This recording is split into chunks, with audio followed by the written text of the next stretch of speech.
तो चलो शुरू करते हैं। ये ऑक्शन हॉन्टेड हाउस जैसा लग रहा है। मुझे यहाँ से जल्दी निकालो बिली।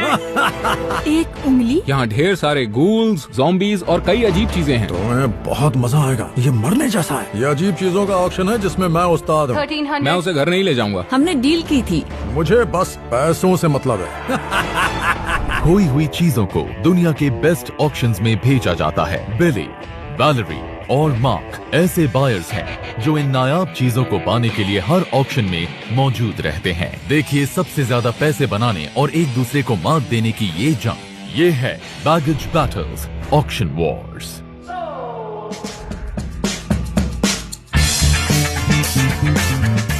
मैं आज हूँ प्रोविडेंस, रोड आइलैंड में।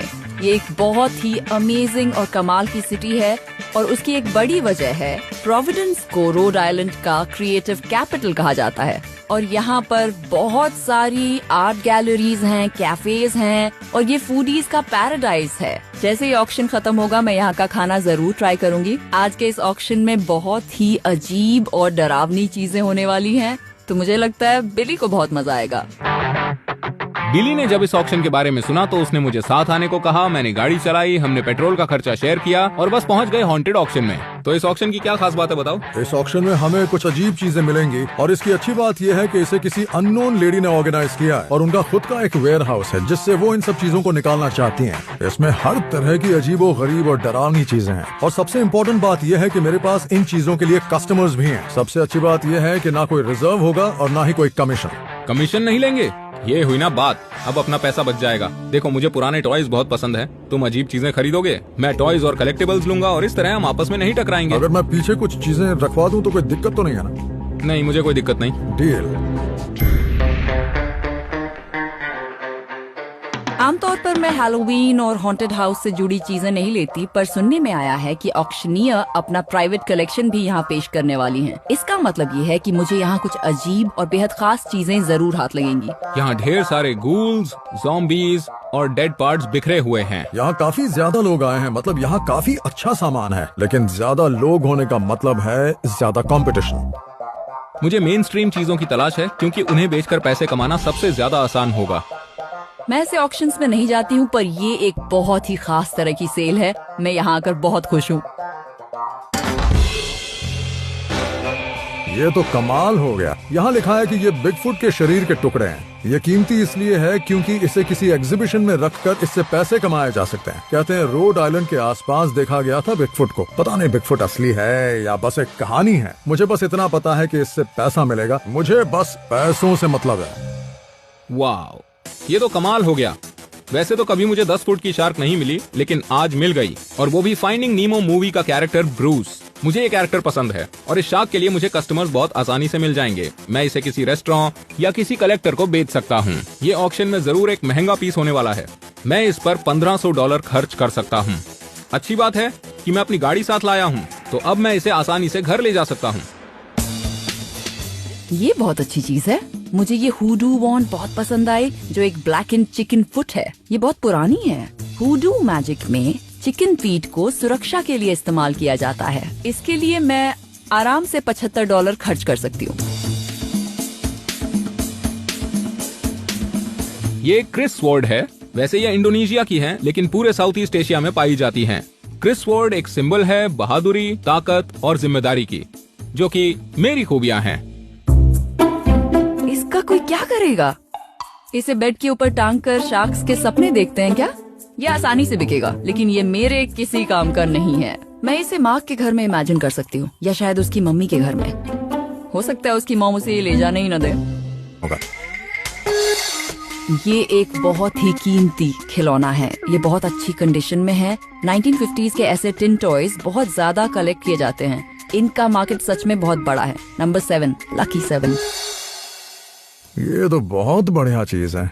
मैंने इसे स्टेट फेयर्स में देखा है। इसे लास्ट राइड कॉफिन कहते हैं और इसे बंद करने के बाद ये जोर जोर से हिलता है जिससे आपको जिंदा दफन होने का एक्सपीरियंस होता है। यहाँ एक वीडियो कैमरा है जिससे आप अपने रिएक्शंस को रिकॉर्ड भी कर सकते हैं। यकीन मानिए ये चीज किसी के भी होश उड़ा देगी। वैसे तो मैं इतने बड़े पीस में कभी दिलचस्पी नहीं लेता, लेकिन आज मेरे पास माँ की गाड़ी है तो मैं उसी में इसे लाद दूंगा। क्या चल रहा है यार? ये एक बढ़िया चीज है, इससे मैं ढेर सारा पैसा कमा सकता हूँ। तुमने तो कहा था कि तुम कुछ चीजें मेरी गाड़ी में डालोगे, ये तो पूरा का पूरा कॉफिन है। मेरी गाड़ी में जगह बचेगी ही नहीं। शाक कहाँ रखूंगा? अपने सर पर? देखो, तुमने कहा था कि तुम जबान के पक्के हो और मुझे कुछ चीजें ले जाने दोगे। इसको मैं गाड़ी में फिट नहीं कर सकता। ठीक है, कॉफिन थोड़ा बड़ा है, लेकिन उसने वादा किया था ना।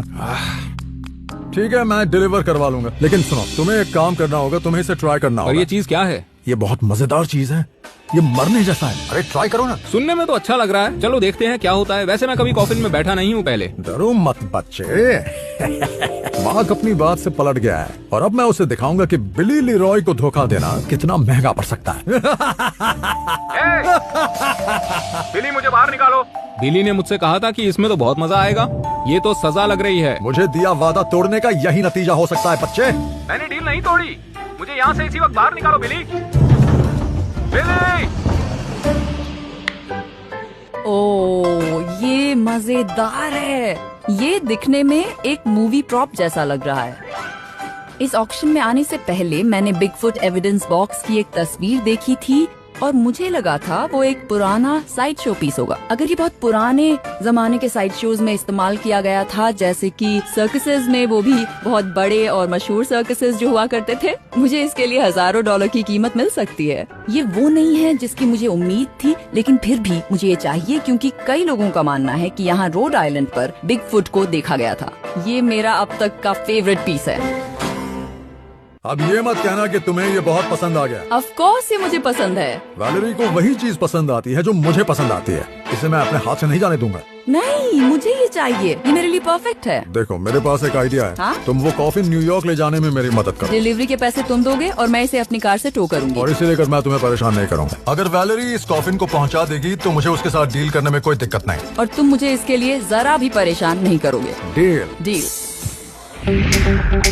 इस ऑक्शन में काफी लोग हैं, पाँव रखने की जगह नहीं है। उम्मीद है ये लोग पैसे भी लाए होंगे। ये हमारा सामान है, हम इसे वहाँ खोलेंगे जहाँ इसे खोलना होगा और वहाँ बेचेंगे जहाँ इसे बिकना होगा। ऑक्शनियर बहुत ही कमाल की है। मुझे अच्छा लगा कि उन्हें आइटम की कीमत से कोई फर्क ही नहीं पड़ता।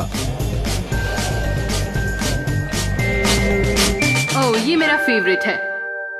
$50 से शुरू करते हैं। 50 की बोली लग चुकी है और अब 60 की बोली कौन लगाएगा? $60 की बोली। मैं इस बिगफुट एविडेंस बॉक्स के लिए बहुत दूर से आई हूँ, इसे तो मैं लेकर रहूंगी। $80 और अब $90 की बोली। ठीक है, $100। कोई 110 की बोली लगाएगा? 110 की बोली लग चुकी है और अब मुझे मालूम है मैंने वैलेरी से डील की है, लेकिन इस बिगफुट पीस को इतनी आसानी से जाने नहीं दे सकता। $120, अब $130 और अब $140। बिली, हमने डील की थी। कोई हाँ, और सही बोली कहा, लगाएगा? सही कोई कहा। 150 की बोली लगाएगा? इसे मत लेने दीजिए। वो आदमी अपने फायदे के लिए अपनी बात से पलट सकता है। उस कॉफिन में मैं उसी को डाल दूंगी। अब 240 की बोली, 250 की बोली लग चुकी है, 275। बिगफुट के लिए आखिरी बेच बोली। दो। सोल्ड। बिली के साथ सही हुआ। दूसरों के साथ धोखा करने वालों को सबक मिलना ही चाहिए। 105 नंबर कॉफिन राइड। $500 से बोली शुरू की जाएगी और ये $500 की बोली लग चुकी है। ऑक्शन से पहले कई लोग आकर इसे देख रहे थे। ये खतरे की घंटी है। यहाँ काफी सारे बिडर्स हैं और वो अब बोली लगा रहे हैं। 700 की बोली लग चुकी है, अब 800 की बोली लग चुकी है और अब 900 की बोली लग चुकी है। बोली लगाना बंद करो, मैं इसे नहीं ढोने वाला तुम हूँ। उसकी टेंशन मत लो, मैंने इंतजाम कर लिया है। इसकी डिलीवरी तुम ही करना बिली, मेरा इससे कोई लेना देना नहीं है। 1100 की बोली लग चुकी है, तो अब 1200 की बोली लग चुकी है, 1300 की बोली भी लग चुकी है। मुझे लगा था ये $1000 तक मिल जाएगा, लेकिन अब तो बोली 1300 क्रॉस कर चुकी है। 1400 की बोली। मुझे फिक्र हो रही है, आखिर ये बोली खत्म कब होगी। पीछे से 1700 की बोली लग चुकी है, 1800 की बोली कौन लगाएगा? 18 की बोली भी लग गई। मैंने सोच लिया अगर 2000 के ऊपर बोली गई तो मैं बस $200 ही एक्स्ट्रा खर्च करूंगा और उसके ऊपर बिल्कुल नहीं। 2000 की बोली लग गई है, अब 22 की बोली कौन लगाएगा? बोली कोई आगे नहीं बढ़ाएगा तो 2200 में नंबर 38 को ही जाता है। यकीन नहीं हो रहा कि मैंने इस पर $2200 खर्च कर दिया। कहीं ये मेरे ही काम ना आ जाए। Bruce the shark. क्रिस्टीना ने शार्क की बोली $500 से शुरू की। चाहे जो भी हो जाए, इस शार्क को मैं ही घर लेकर जाऊंगा। $700 की बोली लग चुकी है और 750 की बोली भी लग चुकी है, तो अब 800 की बोली भी लग चुकी है और 850 की बोली लग गई है। कोई और है?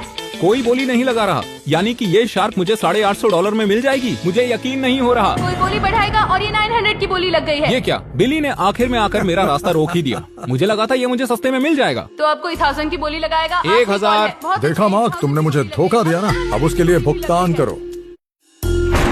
$1150, देखा मार्क, तुमने मुझे धोखा दिया ना, अब उसके लिए भुगतान करो, मैं तुम्हें छोड़ूंगा नहीं। 1250 की कोई बोली, हाँ। 1250 की बोली भी लग चुकी है। कोई 1300 बस करो बिली, परेशान करना बंद करो। तुम्हें तो ये चाहिए भी नहीं, Last बेच call। दीजिए। कम ऑन, मुझे ब्रूस चाहिए। तो ठीक है, $1250 में ये ब्रूस सोल्ड, और ये खरीदा है 37 नंबर ने। $1250 में मुझे ये मिल गया। यस, ब्रूस को मैं ही अपने साथ लेकर जाऊंगा। मुझे पेमेंट करनी है नंबर 37 की। मैंने ब्रूस पर कुछ ज्यादा ही पैसे खर्च कर दिए। उम्मीद करता हूँ इससे मुझे कुछ अच्छा खासा मुनाफा मिल जाएगा। ये है एक शानदार कोट ऑफ आर्म्स। इसे मैंने तुरंत खरीद लिया था, ऑक्शन से पहले इसे देख भी नहीं पाया था। ये एक शील्ड है जिस पर 2 स्वॉर्ड्स बनी हैं जो कमाल की लगती हैं। यहाँ 4 शील्ड्स बनी हैं जो फैमिली सिंबल जैसा लग रहा है। यकीनन ये सिर्फ एक शो पीस है और मुझे नहीं लगता ये किसी शाही या फेमस फैमिली को बिलोंग करता है। मुझे ये बस $50 में मिल गई। अगर ऐसे और भी पीसेस होते तो मैं उन सब को खरीद लेता। मैं इसे $200 में बेचना चाहूंगा क्योंकि ये बहुत ज्यादा कूल है। ये है मेरा कीमती खजाना। ये है एक अमेजिंग शार्क। मुझे ब्रूस बहुत ही कमाल का लगा। अब पता नहीं इस शार्क की असली कीमत क्या होगी। वैसे ये परफेक्ट कंडीशन में नहीं है, इस पर स्क्रैचेस हैं, कुछ हिस्सा उखड़ गया है। मुझे बस इसे घर पहुंचाना है। अगर ये रास्ते में टूट गया तो मेरे पैसे, मेरी एनर्जी और मेरा टाइम सब कुछ एक ही सेकंड में बर्बाद हो जाएगा। मैं मॉन्स्टर मिनी गोल्फ में जॉर्डन हेम्ब्रो से मिलने आया हूँ। वो मुझे ब्रूस के बारे में सब कुछ बता सकते हैं क्योंकि वो पॉप कल्चर के एक्सपर्ट हैं। ये तो वाकई बहुत बड़ी और है। 10 फुट की शार्क मिलना कितना मुश्किल है। वैसे सच कहूँ तो इसका मिलना बहुत ही मुश्किल है। इसे बनाया था डिज्नी और पिक्सार ने। इसे फाइंडिंग नीमो के प्रमोशन के लिए थिएटर में रखा गया था। डिज्नी पिक्सार मूवीज के आज बहुत सारे फैंस हैं और मार्केट में बहुत सारे कलेक्टिबल्स भी। इस तरह के डिस्प्लेस के साथ लोग फोटो खिंचवाते हैं और अब तो इस मूवी का एक सीक्वल भी आ गया है। यानी सीक्वल की वजह से इस पीस का डिमांड और प्राइस दोनों के दोनों बढ़ जाएंगे। I love it. तो ये पीस आपको कैसा लगा? ये एक अच्छा पीस है, लेकिन मुझे आपसे एक बात पूछनी है, इसका बाकी का हिस्सा कहाँ है? इसमें डोरी और नीमो गायब हैं। आपको ये मालूम था ना? नहीं, मुझे नहीं पता था। ये क्या हो गया? अब इससे तो मेरा नुकसान ही होगा ना। यहाँ ये जो पौधा लगा रखा है उसकी जगह नीमो और डोरी को होना चाहिए था। ये उन्हीं की तरफ तो देख रहा है। हद हो गई। जॉर्डन ने मुझे बताया कि पूरे सेट की कीमत $5000 है।